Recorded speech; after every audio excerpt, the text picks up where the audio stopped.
So nice to see you all. Right before I introduce Ben, I just want to briefly spend 1 minute just telling you a bit about what we've been doing and why this is important to the Nexus community. So there are 32 million slaves in the world today. It's our best estimate, but probably more. It's a $150 billion a year industry, probably more. Those are just our best estimates. No person, man, woman, or child, no town, no city, no state, no country is immune from the societal plague. We are all touched by it. Every product you wear, you eat, you buy, has slavery embedded in the supply chain. We cannot escape this. But we will be the generation that ends slavery once and for all.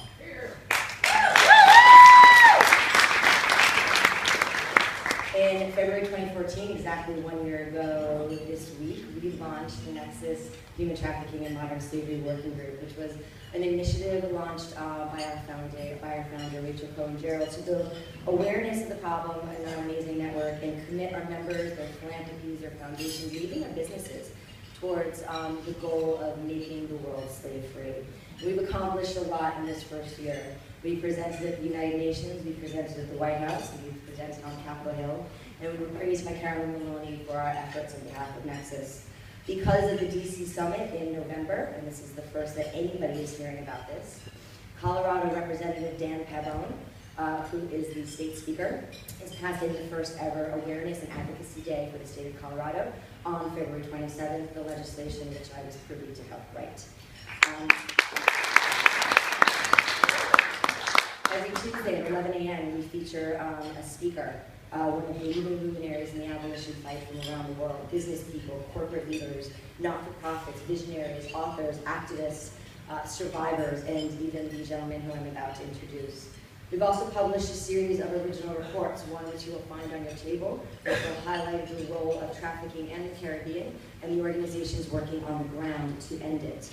I encourage you to go onto our website and download it if you're not able to get a copy today. But what can you do right now to help us join the fight and end slavery?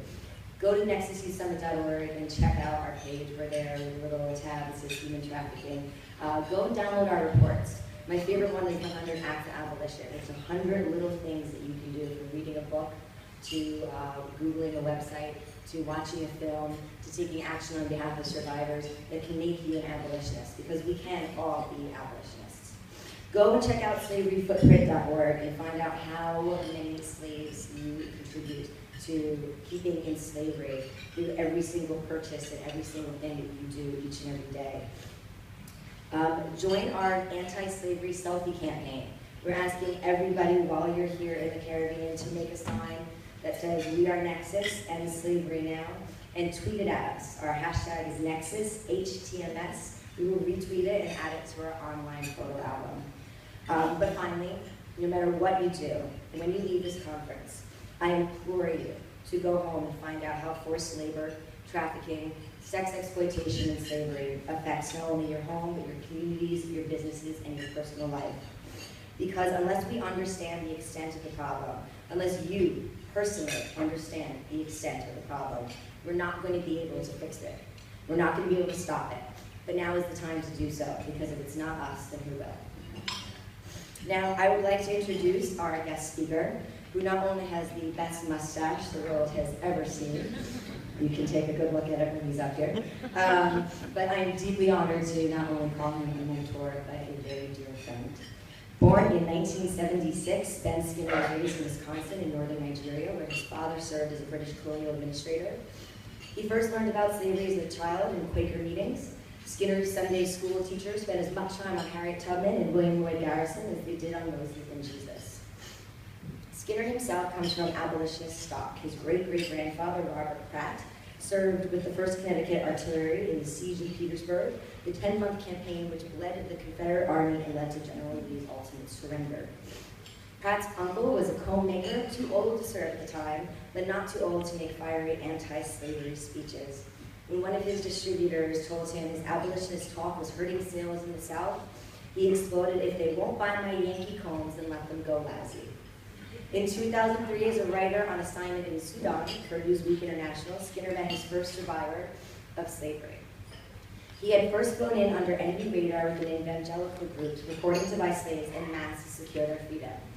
Afterwards, on his own, he hitched a ride on a UN Cessna to the front lines of the North-South Sudanese Civil War, where he met Nyong Nyong. Nyong was 27 at the time, the same age as Skinner, and was pondering what to do with his life. But unlike Ben, he had spent the first part of that life in bondage. After meeting Nyong, Skinner traveled the globe to find others like him, adopting a narrow definition of slavery. Slaves are simply forced to work under threat of violence for no pay beyond subsistence. Though there are more slaves today than ever before, finding them would prove the most daunting challenge of Ben's professional life. Slaves languished in the shadows, kept hidden by violent traffickers and masters. Going undercover when necessary, Skinner infiltrated trafficking networks and slave quarries, urban child markets, and illegal brothels. In the process, he became the first person ever in history to observe the sales of human beings on 4 separate continents. In 2013, he started Tau Investments, where he heads up investigations, working with companies around the world to help them become slave-free. So without further ado, my friend, Ben Skinner.